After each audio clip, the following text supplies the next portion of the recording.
The shelter had flagged him as a difficult placement.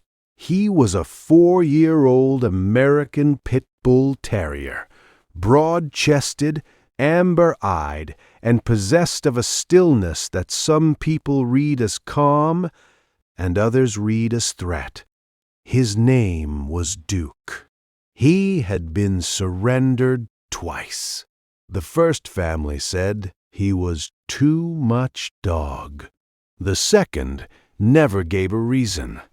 The shelter had held him for 8 months when Sandra and her husband James came in, before their daughter was born, looking for a companion. James wanted a German shepherd. Sandra saw Duke first. He was sitting at the front of his kennel, not barking, not throwing himself at the wire the way the other dogs were. He was simply watching her, like he was assessing something, the way a serious person assesses a room before entering it. She said, "That one." James said, "Sandra, we're having a baby in 3 months." She said, "That one." They brought Duke home in March. Their daughter, Lily, was born in June. The first night they brought Lily home from the hospital, Duke positioned himself outside the nursery door and did not move for 6 hours.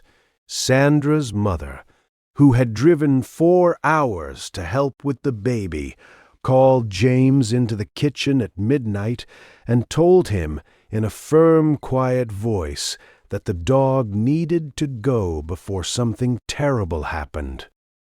James did not agree. He also did not disagree.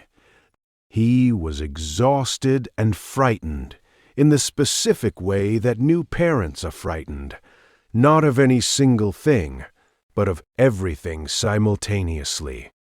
Not to catch Duke doing something wrong, he told himself it was for the baby, to monitor her breathing, which was the kind of thing new parents did. But really, it was for Duke.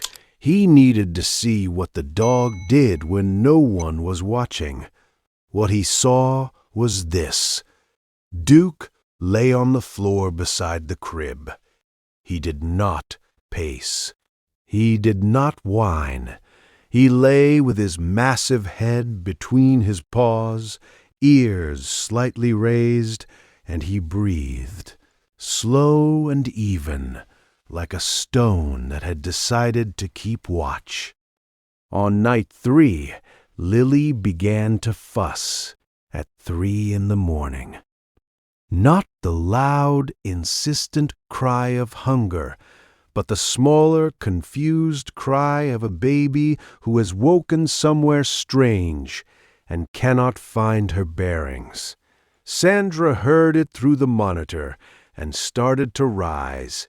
But before she reached the door, she watched on the monitor screen as Duke walked to the crib, and simply stood there. He did not touch the baby. He did not put his paws on the rail. He stood close enough that Lily could hear him breathe, and within 90 seconds the fussing stopped. Lily had gone back to sleep. James watched the footage 4 times. He was a structural engineer. He dealt in load-bearing facts, in materials and tolerances, and measured things. He sat at the kitchen table at 3:30 in the morning, watching a dog comfort a baby without touching her, and he had no framework for what he was looking at. He showed Sandra in the morning. She watched it once, then looked at Duke, who was lying across the kitchen threshold, eating a marrow bone with total contentment. She said, "He's a good dog." She had known from the beginning.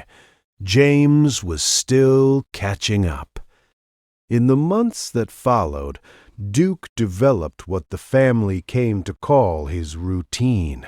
He was present for every feeding, every bath, every nap. He did not crowd Lily.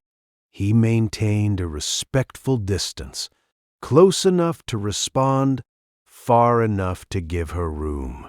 As Lily grew and began to reach for him, with the clumsy enthusiasm of a baby discovering that the world has texture, Duke would lower his enormous head with infinite patience and allow her to grab his ear, press her palm into his nose.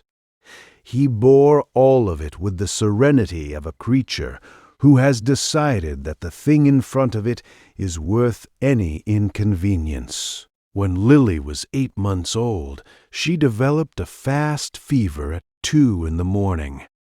Duke woke Sandra an hour before the monitor alarmed, standing at the bedroom doorway, not barking, just breathing harder than usual, pacing 2 steps and returning. Sandra went to Lily and found her burning, glassy-eyed temperature at 104. The pediatrician later told them that catching it, when they did, was important. An hour later would have meant the emergency room.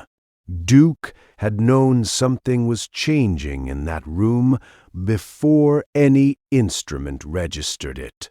Sandra's mother, who had been visiting for the week, heard the story in the morning. She looked at Duke for a long time. Then she got down on her knees on the kitchen floor, which was not an easy thing for a woman of 67 to do, and she put her arms around his neck. Duke sat very still and let her hold him. He did not pull away. He did not perform. He just accepted it the way a creature accepts something it has earned. Outside, the morning was coming up gray and slow over the neighborhood. Inside, the kitchen was warm and smelled like coffee and dog and baby shampoo. Lily crawled across the floor toward Duke's tail, which was moving in a slow, satisfied arc. She had not learned to walk yet. She had learned instead to find him.